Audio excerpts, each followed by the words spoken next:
It is Real Estate Wednesday, and we need to talk about what happened on 60 Minutes this past Sunday. Something that I've known, something that a phenomenon that's going on in our country. Even though we like to,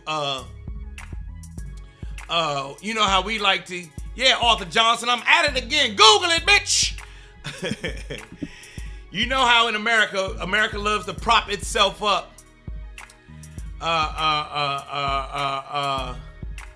As the richest country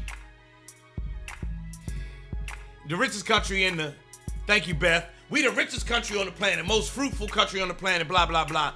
But we got some funky shit going on. We have a homeless problem in America that I've seen only get exacerbated and compounded since the 80s when my mind started coming online. We had a homeless problem in the 80s. We had a homeless problem in the 90s.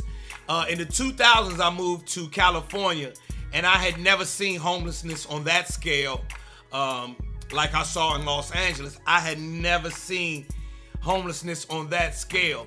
I don't know if y'all know, I sit on the board at the Covenant House here in D.C., and in the Covenant House is specifically to address the needs of homeless teens, people between the ages of 18 and 24 who find themselves homeless for whatever reason. And so I have an understanding of homelessness and how that can happen. And then I moved to Los Angeles. And y'all know the term Skid Row, S-K-I-D, Skid Row. Well, somebody said, I'm going to take you to Skid Row, Joe. And I was like, what you mean? Because I thought Skid Row was just a phrase. I thought Skid Row was a term. I thought Skid Row was like, it wasn't a real place.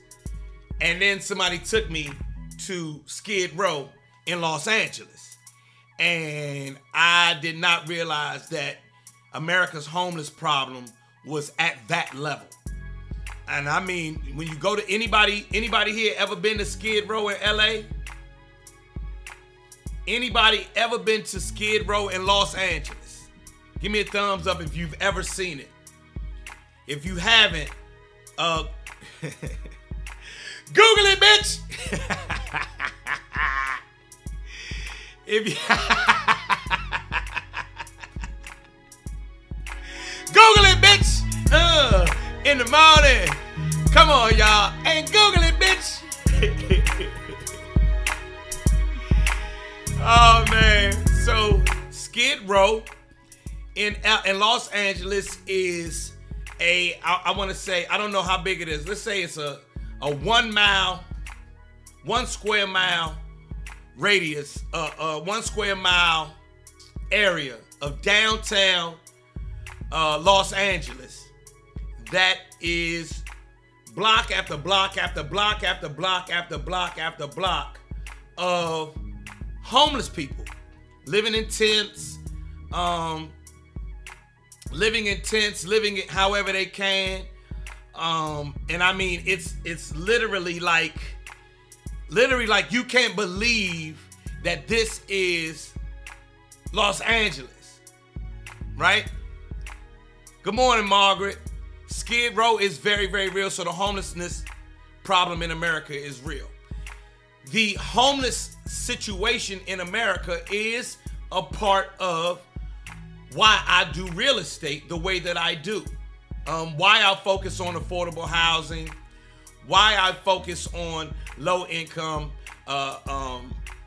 clients, not all of them, but I tend to try to help low income clients, people who may be coming out of homelessness and entering into the system, because everybody, shelter is a fundamental thing.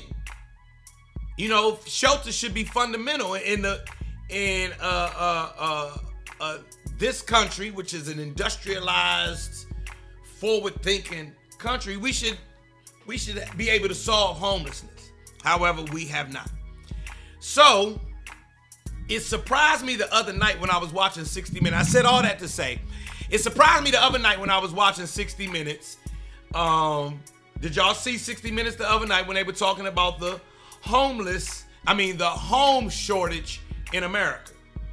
There is, on top of the homeless issue, there is a shortage of housing in America. And it's not, what you think. It's not just low income housing, just housing period. Starter homes, your first home, the American dream home, where you can afford to have your wife and your children or your family, is becoming less and less attainable for people. And if you didn't see the 60 Minutes piece, what I need you to do is Google it, bitch.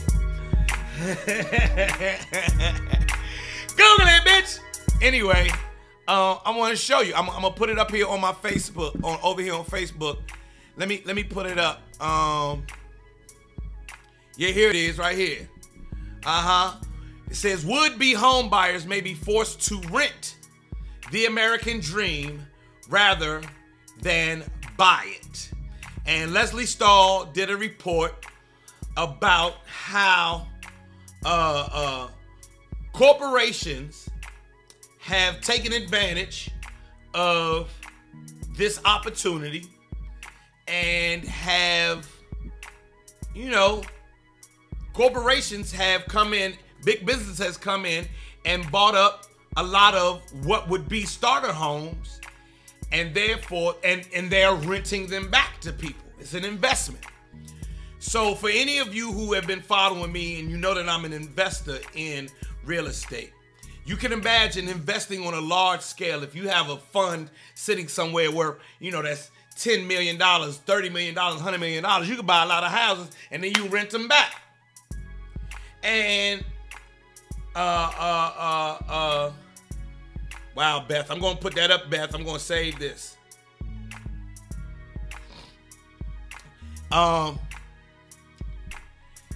So you're right, Monica. Non-real estate companies are purchasing homes and with cash offers, and then they,